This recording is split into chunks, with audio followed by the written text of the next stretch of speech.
Previously in Apocalypse.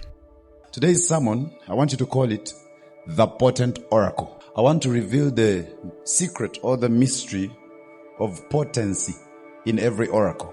Potency in every oracle. You all know that the Bible says that let he which speaketh speak as a what? As an oracle of God. The word oracle means one which is a custodian of the mysteries or the voice of an endless being. Somebody who is a custodian, a keeper, a steward of the mysteries or the voice of a divine being. What makes a man an oracle is that they have paid a price to become the custody, the keeper, the steward of divine mysteries and voices. The word potent is the mother of the word potential or the word potency, which means untapped power. So when we say potent oracle,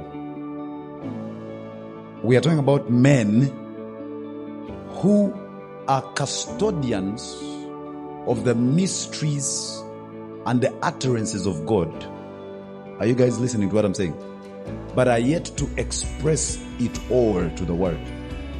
So when you say, I am a potent oracle, what are you trying to say? You're saying, there is no word that has ever come out of my mouth that did not get fulfilled. We're talking about the power that backs up every statement that comes out of your mouth. And can I tell you something? Every child of God is a candidate of the potency in the oracle. Every child of God. These things are not for chosen men. God has called you into power. God has not called any Christian into mediocrity, into averageness, into predictability. Anybody that says I'm Christian has been invited to the life of power. Life of super nature. Nobody of us has been called to be normal. You are supposed to be the reason why at home thieves don't come. You are supposed to be the reason why at home witchcraft cannot touch anybody. The only reason we need men of God, pastors, is because they are elevated altar oracles. That we go to hear what God is speaking on a higher plane of the consecrated ones and the chosen ones. But signs, miracles, and wonders are supposed to be daily bread for every child of God. You're supposed to be an administrator of the power of God. That's what you're called to be. The power of God on your spirit should be exercised.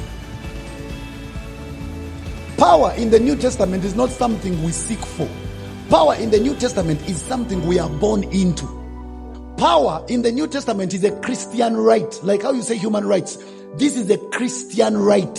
When we're talking about potency in the oracle, we are saying that before you speak words, can we firstly get to a place of agreement that each word you speak, if you're born again, it's backed up by power. We must first agree you are a being of power naturally. You must be conscious of the power of God in your spirit. When we want a person to walk in the potency of the oracle they are, we firstly teach them to embrace the fact that they are powerful beings. You do not have to see results to agree. No. Results do not affirm us. We make results. I don't want anything to convince me otherwise that I'm not as supernormal as I think. Psalm 82 verse 6, I have said, you are what? Gods. And all of you are sons of the Most High. And then he says, don't die like a mere man and don't fall like any of the princes. If you die like a mere man, it's your problem. Why? You refuse to accept and agree and embrace the conscience of who you really are. First of all, let's build the conscience that you have the power of God. Build the conscience, power will flow. So when you go to your business, something in you screams it can't fail. When you are in a family, nobody can die. Why? Because there's a guy that carries the highest level of power. Grace. And listen, when we are praying, we are not praying to get power. No. When we are praying to stir up the already resident power in the spirit. So prayer does not give us power. Prayer stirs up the potent power in our spirits.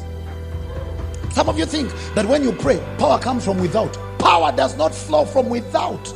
Power flows from within. So what prayer does is stirring the power. So the more you spend in prayer, the more you stir up the power, the easier the power flows.